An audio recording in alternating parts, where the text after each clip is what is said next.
Ils gagnent parfois des millions d'euros par an. Ils signent des contrats que la majorité des gens ne verront jamais de leur vie. Voitures de luxe, villas spectaculaires, montres hors de prix, jets privés.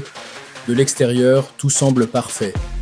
Mais derrière cette image de rêve, une réalité bien plus sombre existe, car malgré des revenus énormes, certains footballeurs terminent leur carrière ruinés, sans argent, parfois même endettés.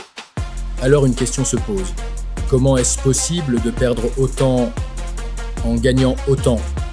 La première erreur, et sans doute la plus dangereuse, c'est de penser que l'argent ne s'arrêtera jamais.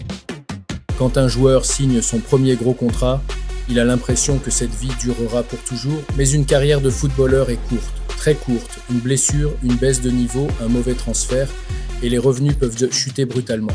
Le problème, c'est que les dépenses, elles, ne s'arrêtent pas. Voitures de luxe, maisons immenses, vacances extravagantes. Beaucoup de footballeurs adoptent un train de vie de superstar avant même d'avoir sécurisé leur avenir financier. Le luxe arrive trop vite. Et surtout, il devient une habitude. Des charges fixes énormes apparaissent et il devient presque impossible de revenir en arrière sans perdre la face. C'est une erreur fréquente et souvent fatale. Par loyauté ou par naïveté, certains joueurs confient leur argent à des proches ou à des amis d'enfance. Mais gérer des millions demande des compétences réelles. Mauvais conseils, investissements douteux, voire détournement d'argent.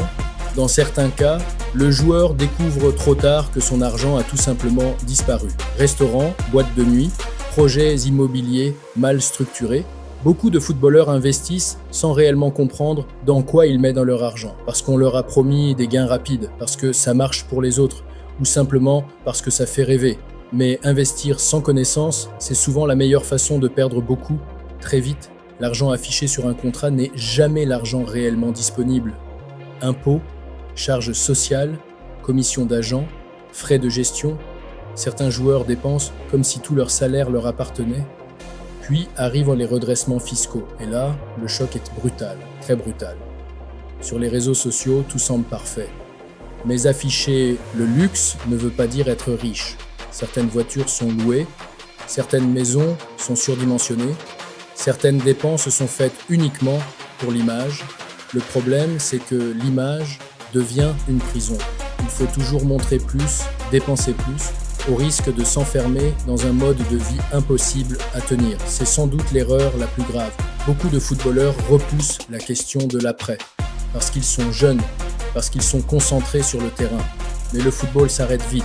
Sans plan, sans formation, sans investissement solide, certains se retrouvent perdus dès la fin de leur carrière. À l'inverse, les joueurs les plus intelligents financièrement ne cherchent pas à supprimer le luxe. Ils cherchent à le maîtriser, ils vivent en dessous de leurs moyens, ils s'entourent de professionnels compétents, ils investissent progressivement et surtout, ils transforment leur carrière sportive en base solide pour l'après. La différence entre un footballeur ruiné et un footballeur libre financièrement ne tient pas à son talent, elle tient à ses décisions. L'argent ne protège pas des erreurs, il les amplifie. Alors, quand tu vois un footballeur afficher un luxe spectaculaire, souviens-toi d'une chose, ce luxe a un coût énorme, et seuls les plus lucides savent le gérer. Et toi, quelle est selon toi la plus grosse erreur financière des footballeurs ? Dis-le en commentaire. Like la vidéo, abonne-toi, et on se retrouve très vite pour une nouvelle plongée dans les coulisses du football, du luxe et du business.